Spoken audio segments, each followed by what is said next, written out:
Okay, so this thing right here, look, that thing right there, that thing. I was roughhousing with the twins, and I must have, I don't know, and then an hour later go brush my teeth and I realized there's a thing on my face, and it's just, it's kind of, I didn't want that to get in the way of this week's video message, so please be patient, bear with me throughout this and try to get past this to the, you know, to the thing. In the meantime, I'll kind of just do this a little bit and just kind of, so anyways.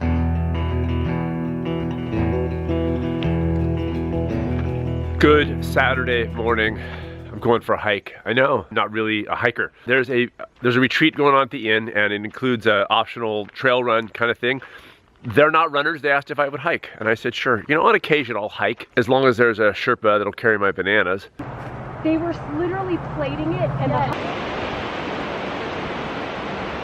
Bye, good luck. Hey, listen, if you guys ever make it out, it was really nice meeting you. Good luck. Okay. Well, that was fun. I gotta get to a soccer game, and so I'm gonna run back. So I get a little runny run in, which is cool, right? Yes, I have my sandals on, I'm ready to roll.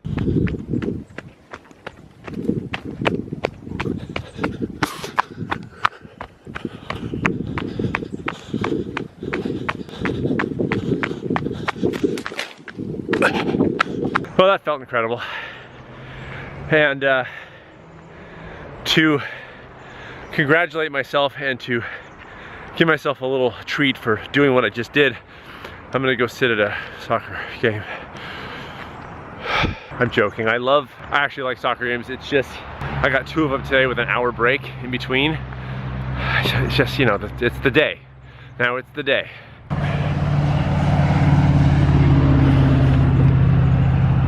Oops, not that tire. Not that tire. There we are, okay, whoo.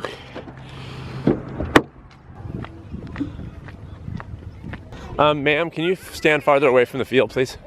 stand farther away. Her, keep your distance. How are you? Okay, how are you? Good. How was the good. hike? Good, the hike was good. I ran back. Game number 2.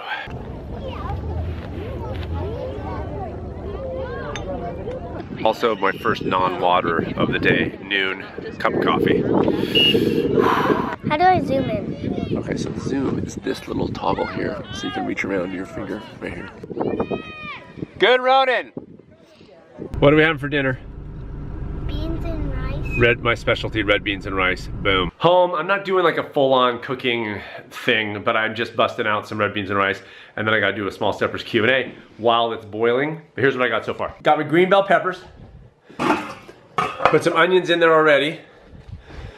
Celery. Celery's coming next.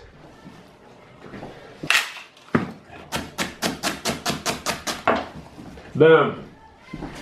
There it is. That's the deal. Bring it to a simmer. I'll add the spices later. Best dinner ever. It's one of my specialties. I freaking love it. Double batch. What the heck are you doing? Frying. Oh God, it's so great. I'm so excited. It's another horse weekend. I can't wait. It's another horse weekend. Drop your computer. It would probably fix it if I've dropped it.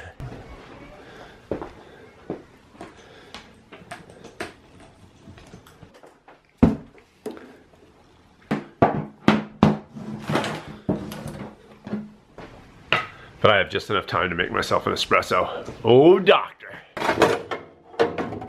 Okay, woohoo! Live Q&A is done. Great questions as always. Lights out. Post that in a bit. Look what you made me do. I have the Taylor Swift song. Look, I have to be honest. I've got the new Taylor Swift song stuck in my head. That girl, I'll tell you what. But I'm gonna finish up this video with a little bone to pick about that song, Taylor. It's between you and me. On my way to the inn to check on the retreat folks. They're in a, oops, sorry, that's loud. Pixies album, like way recent, kind of cool. They are in a cooking class, so I'm gonna go check on them, make sure they're good. I have one more class with them tomorrow, and then they head home.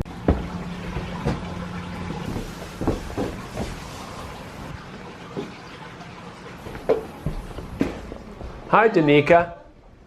Back in the car, that was fun. Got to meet with them. I went over a little ingredient reading. So you know those those packaging labels? They can be a little tricky. And so I wanted to get them give them 411 on how sort of tricky, sort of sneaky ways that we establish things. You know what? I'm gonna give you an example. Why can't you ride? You're not gonna ride the bike? No, because I can't reach the ground. Oh.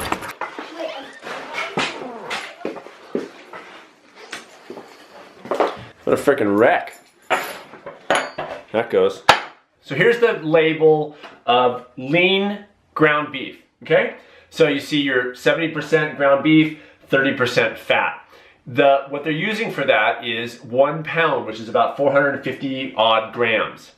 And if you notice that the fat in that 450 grams is 136 grams. That's around 30% of the total grams. So they get to call it 30% fat. So if you're on a so-called heart-healthy diet of 30% or less fat, which I think is way too high, but don't get me started on that. But if you're just on that diet, you're gonna eat this ground beef because it's 30% fat. Let's do the actual math to make it freaking relevant. What's relevant when you're talking about food isn't the weight, 450 grams, it's the calories. So let's talk calories, shall we? And actually figure out what this 30% actually means. So in the 450 grams, there's a total right here of 1,506 calories. 1,506 calories. And we've got that 136 grams of fat. Boom.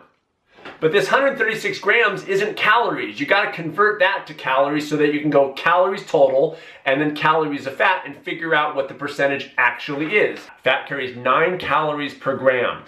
136 grams, you gotta multiply by 9 to figure out what the calories are of fat. So 136 times 9. I was told there'd be no math, so I'm going to do this, old school. And by old school, I mean on my iPhone. So 136 times 9 is 1,224. So there are actually 1,224 calories of fat. Now let's figure out what the percentage is of fat of that ground beef. We're not talking weight, let's talk calories because that's really what we're talking about here. Crying out loud. 1,224 divided by 1,506 equals 81%. 81%.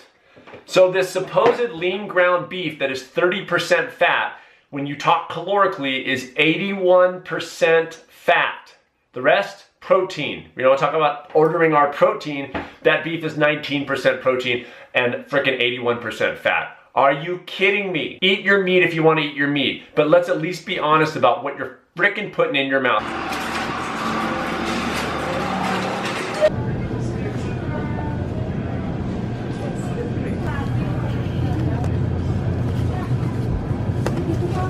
Time, of course I forgot it. Had to come all the way to the market. I mean, isn't that frustrating? I mean, who has the time for this? For those of you who follow me on Instagram, you might have seen this reishi mushroom that was picked right on our coast. Mendocino coast here, just look at this. Is that a beauty? But now I'm cutting it to dry it out and make a tea out of it, but it's like a freaking piece of wood. I'm cutting with a serrated knife and it's giving me runner's high. But look at the grain. Beautiful, right?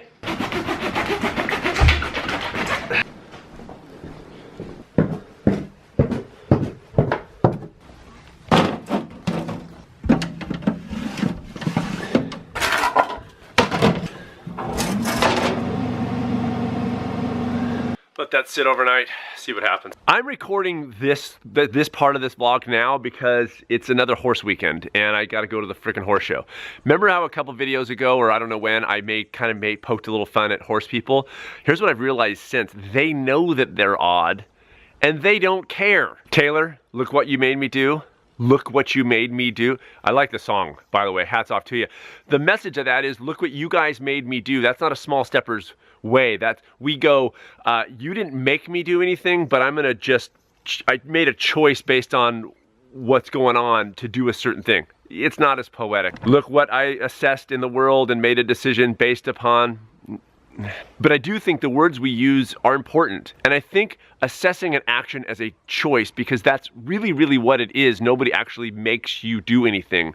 You really do have a choice. I think it's a more powerful place to say, as much as these things that are going on are affecting me, it is ultimately my choice. Is it kind of a word game and a play of words? I guess, but there's thought behind it. And there is this moment where in your head you go, I remember, as crappy as this situation is, I do remember that it's my choice. And I think that's just a really good glimpse, really good moment to take for yourself to get to the actual truth of what's going on here. Why am I talking about this now? Because so much in my work, it has to do with expectations and how I think of it is setting the bar high or low. And I think that oftentimes we don't set the bar high for ourselves because we're afraid we won't make it, we won't meet it. So we don't go like, I'm gonna shoot for this. I don't wanna do that because what if I don't make it? And here's what I say to that. I think you will live an exciting, fulfilling, adventurous life if you set your bar very high and spend your life trying to meet it, even if you never do, versus a pretty boring, unexciting life of setting the bar low and just meeting it every time with very little effort. And I guess I'll finish up with what started me on this, freaking Taylor Swift. Taylor, I love you. You know that I love you. I just want to make sure that you are grabbing the power in your life. And I know that you probably want to come to me and get some small stepping advice, and that's excellent. I'm here for you whenever you want it. But don't let them make you do anything, okay?